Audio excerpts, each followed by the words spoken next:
Deming was so highly thought of in Japan that they named an award after him and his teachings.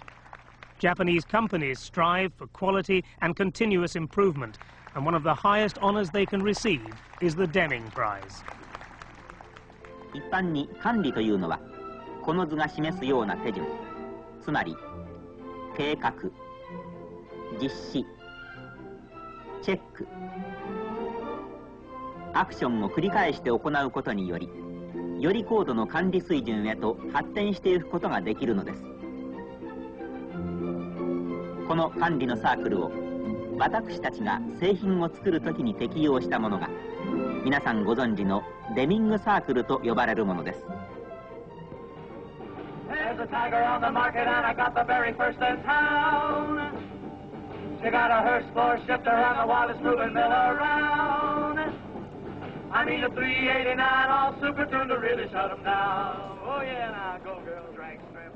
But happy times were here again with the end of the war. Who needed something as dusty as statistical quality control? America didn't. Other economies had been eclipsed by the war effort. American industry stood tall, the world's provider. And even if the quality of American goods was only adequate, even questionable, there was nowhere else to go. The dictums of Deming were forgotten. All new. All new.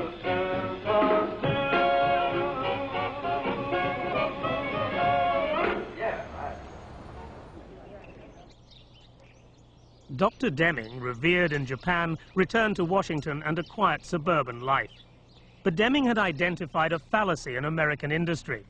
Its success was due to the aftermath of the war, not to its own management skills. The accountants thought the figures added up, but Deming knew that the most important quotients cannot actually be measured. Beware of figures. You better know how to use them. Be guided by theory. For example, you do some training, spend 20,000 pounds for training. Well, I mean training for a skill. You know, the cost shows on the ledger. No doubt about it, there's the amount. The benefit you'll never know. You cannot measure it.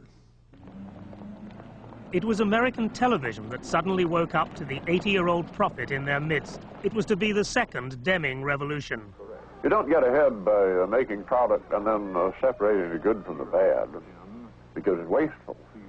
It wastes time of men who are paid wages. It wastes time of machines, if there are machines. It wastes material. What we need is to have Dr. Deming. The 90-minute program asked the critical question, why was America losing out to Japan? Dr. Deming appeared for just 9 minutes at the end. And they did it, and they've done it well. Now the next day, Deming's phone never stopped ringing. At last, the local prophet was being heard. And I couldn't quite believe that there was this 80-year-old man who was living 5 miles from the White House that no one in America had heard of. I even went to the White House and talked to Charles Schultz, who was then chairman of the Council of Economic Advisors, and I said, do you know W. Edwards Deming? And he said, is he Joe Deming's son?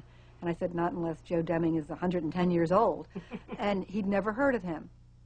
The company presidents of America were queuing up to speak to him. One in particular made repeated calls on his time. As I came to know Dr. Deming and we talked more frequently, I began to see how fundamentally important people are in his basic management principles. Time and time again, a key principle of his, you can see it starts with this respect for the human being that he inherently has.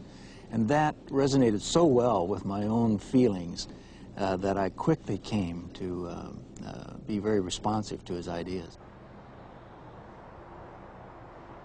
Ford's market share had slipped as a result of the Japanese competition. However much the Americans may have resented the imports, the fact was they were buying them. Peterson agreed with Deming that the poor quality of American cars was to blame.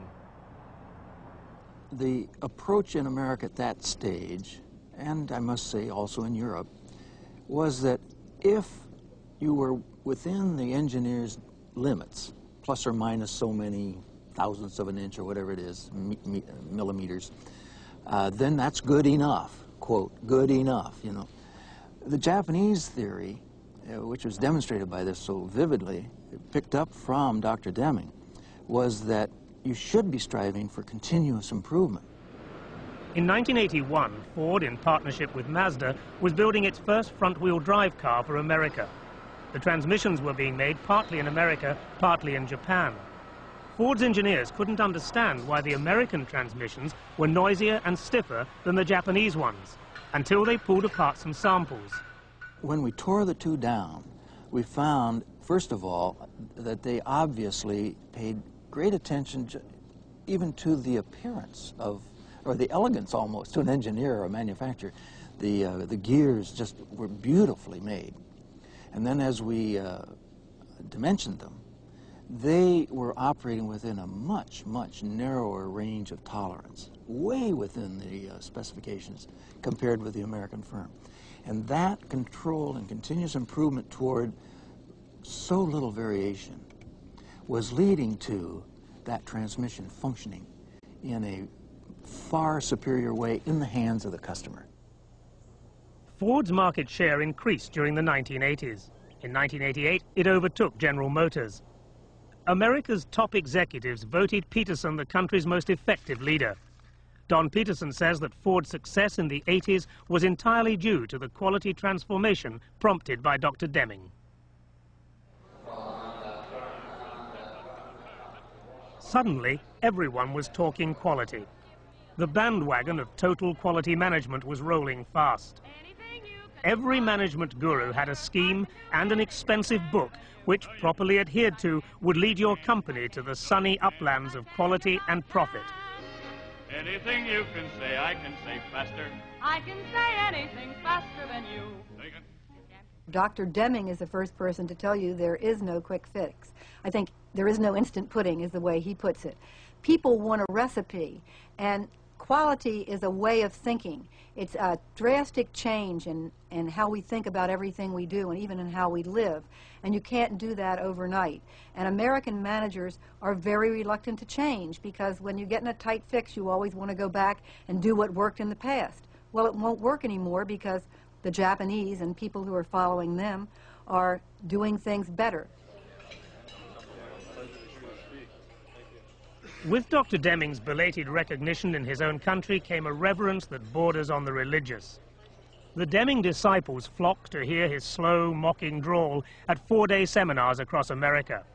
Over the years, Deming has summarized his beliefs in 14 points. Moses only had 10. His fundamental belief in quality through continuous improvement stands alongside contentious ideas like the scrapping of performance-related pay. I think the tragedy is people listen to him and then it seems so hard that they just take a little piece of it. American managers, for the most part, want a Chinese menu. They want to take some from A and some from B and some from C of the different quality philosophies or the quality experts, and it doesn't work that way.